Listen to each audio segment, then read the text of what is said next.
We got one for your big performance car fans on Muscle Car of the Week this week, a 1963 Ford Galaxie 500 with the factory R code 427.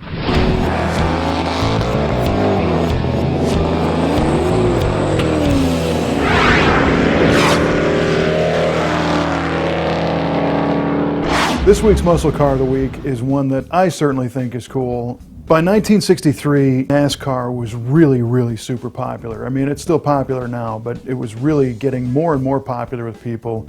And they had a 7-liter engine displacement size ban that was lifted in 63. So in 62, Ford had a 406 as its biggest engine. For 1963, you could put a 427 under the hood, and that's exactly what they did. And to make a legal NASCAR, you had to sell a similar engine on the street. So they put this dual quad 427 in a passenger car, in this case the Galaxie. The 63 model year is interesting for Galaxie fans because mid-year Ford changed the body style a little bit and came up with the 63.5 Galaxie, which has kind of a fastback sloping roofline. That was the very first time there was a mid-year introduction for a new car announced publicly. It was, Ford actually said it was a 63.5. That was the first time that ever happened. But in this case, we've got a convertible. And the convertible is cool because, these are designed to be big, fun, enjoyable family cars, and all of a sudden it's hiding, NASCAR stuff under the hood with the 427 and the 4-speed. These full-size Fords drove really well on the street, so they really didn't do much to them to make them, support the 425 horsepower 427. You could get a larger sway bar in the front if you wanted it.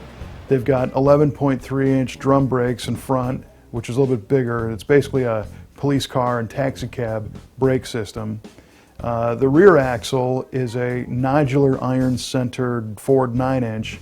It had upsized half-inch ring gear bolts, and they came in a couple of different gear ratios. This one is a 350-to-1 rear gear.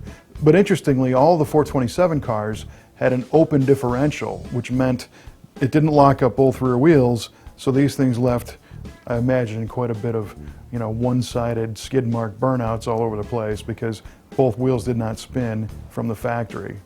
The transmission is a Borg-Warner T10. It's in a cast iron case, and Ford tried to make these things live a little bit longer behind the torquey 427 by incorporating some grooves into the gears themselves, but that proved not to really be too much more effective, and the transmission was one of the weak links on this car.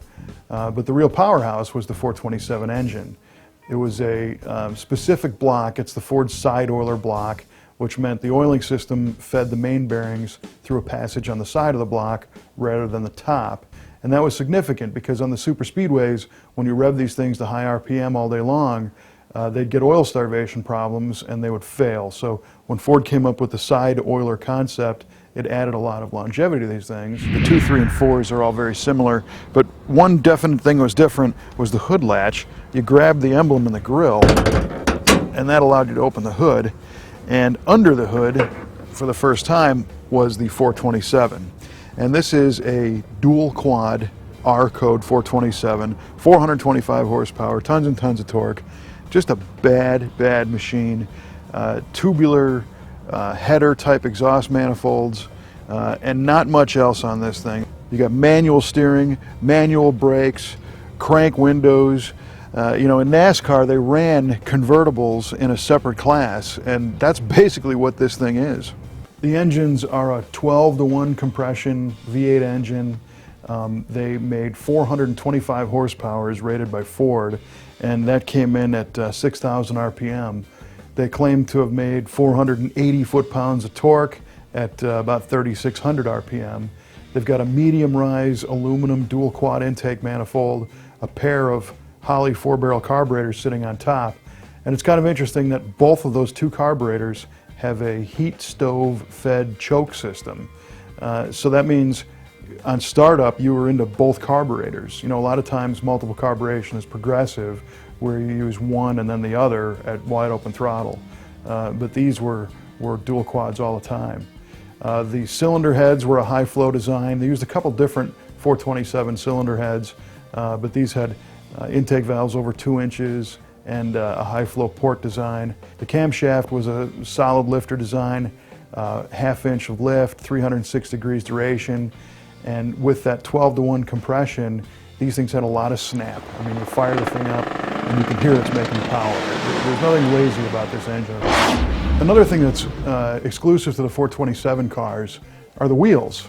They're a stamped steel 15 by 5.5 inch Kelsey Hayes steel wheel, and you can identify them because they've got a center that's welded. There's very little that is more comfortable than a well-worn-in bench seat. And as I sit in this one, it's kind of cool. Not only is the seat part worn and nice and comfortable, but there's actually an indentation here on the passenger backrest from whoever drove this car. They put their arm in the same place I do. Pretty wild. I have one of these cars, a 62 actually, with bucket seats, and it's nowhere near as comfortable as this bench. And these things could be loaded up with all kinds of stuff, and they could have been real luxury liners. This one's pretty simple, but one thing I think is kind of cool, if you look real closely at the radio, there's 2 circles with triangles in it, one about 7 or 680 on the AM and the other one about 1230 on the AM. And those were stations designated for the Civil Defense Network. So if the the communists were going to bomb America back in 1963, you were supposed to tune your radio into one of those channels to get specific instructions on how the government was going to tell you to basically kiss your rear end goodbye. It's kind of funny to see how times have changed, or have they? It's hard to tell exactly how many they made. Our research shows that there's only a couple of these things left. And this one is wearing Rangoon red on the exterior with a red interior. And it's got a bunch of creature comforts, including that AM radio with the Conrad triangles on it for the Civil Defense Network. A lot of people think that the 63 Galaxie is the best looking of the family. These were basically in 61, 60, 61, 62, those cars were kind of similar. 63 and 4 were kind of similar. 63 to me is one of the better looking. It's got really nice looking trim on it, not too much. The windshield trim looks really cool. It still has the circular, jet rocket exhaust taillights, and of course the name Galaxie. It's all about the space program. So there are so many cool things about this car and this time period between the NASCAR stuff, between the space program and the Cold War and this interesting period of American history. And on top of it, you got a car with a 425 horsepower 427 and a 4-speed that'll burn the tires and put a smile on your face all day long. I mean, to me, it really doesn't get any better. I hope you like checking out these cool muscle cars as much as we like bringing them to you. We have more shots of this one on our website at musclecaroftheweek.com, and if you want to get even more information, see our Facebook page, and that allows you to share these cars with your friends who also like cool muscle cars. And we have a YouTube channel. If you subscribe, you won't ever miss an episode of Muscle Car of the Week.